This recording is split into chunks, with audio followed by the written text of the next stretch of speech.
one skill that I am still trying to improve, and that skill is effective communication, especially when it comes to expressing my thoughts clearly and confidently in different situations.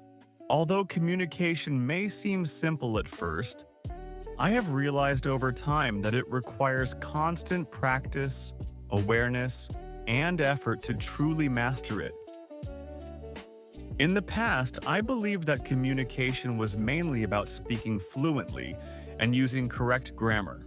However, as I gained more experience in both personal and professional settings, I began to understand that communication also involves listening carefully, understanding others' perspectives, and choosing the right words for each situation. This realization made me aware of how much I still needed to improve. One of the biggest challenges I face is organizing my ideas while speaking. Sometimes, I have many thoughts in my mind, but I struggle to present them in a clear and logical way. When this happens, I may speak too quickly or include unnecessary details, which can make my message confusing for the listener. To address this issue, I try to slow down and focus on delivering one main idea at a time. Another area I am working on is confidence, especially when communicating with people I do not know well, or when discussing unfamiliar topics. In these situations, I often worry about making mistakes or sounding unclear, which can affect my fluency. To overcome this, I remind myself that effective communication is not about perfection, but about clarity and connection. This mindset helps me relax and speak more naturally. Listening is also a crucial part of communication that I continue to improve. In the past, I sometimes focused too much on preparing my response instead of truly listening to the other person. As a result, I might miss important details or misunderstand the message. Now, I make a conscious effort to listen attentively, ask follow-up questions, and respond thoughtfully, which leads to more meaningful conversations. Practicing communication in real-life situations has helped me improve gradually.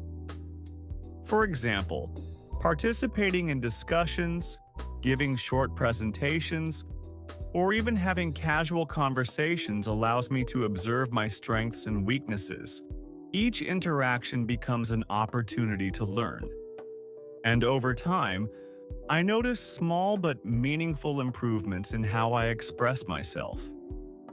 Technology has also played a role in developing this skill.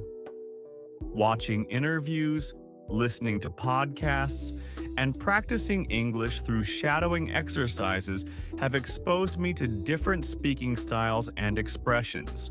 By observing how native speakers organize their ideas and emphasize key points, I have been able to apply similar techniques in my own communication. Improving communication skills is important not only for professional success, but also for building strong relationships. Clear communication helps avoid misunderstandings, reduces conflicts, and creates trust between people. When we can express our thoughts honestly and respectfully, we are more likely to connect with others on a deeper level. Another reason this skill matters to me is its impact on personal growth. Through better communication, I have become more aware of my own thoughts and emotions. Expressing ideas clearly requires reflection, which helps me understand myself better and make more thoughtful decisions. Although progress can sometimes feel slow, I believe that consistent practice is the key to improvement. Even small efforts, such as practicing daily conversations or reflecting on past interactions, can lead to significant changes over time. Rather than aiming for immediate perfection, I focus on gradual development and long-term improvement. In conclusion, effective communication is a skill that I am still developing, but it is one of the most valuable skills I can invest in. By improving how I speak, listen, and connect with others, I can enhance both my personal and professional life. This ongoing journey may be challenging, but it is also rewarding, and I am confident that continued effort will bring positive results in the future. Thank you very much for practicing English shadowing with me today. Please listen again, repeat the sentences, and pay attention to how ideas are connected naturally. With regular practice, your English will become more fluent and more confident. See you in the next video.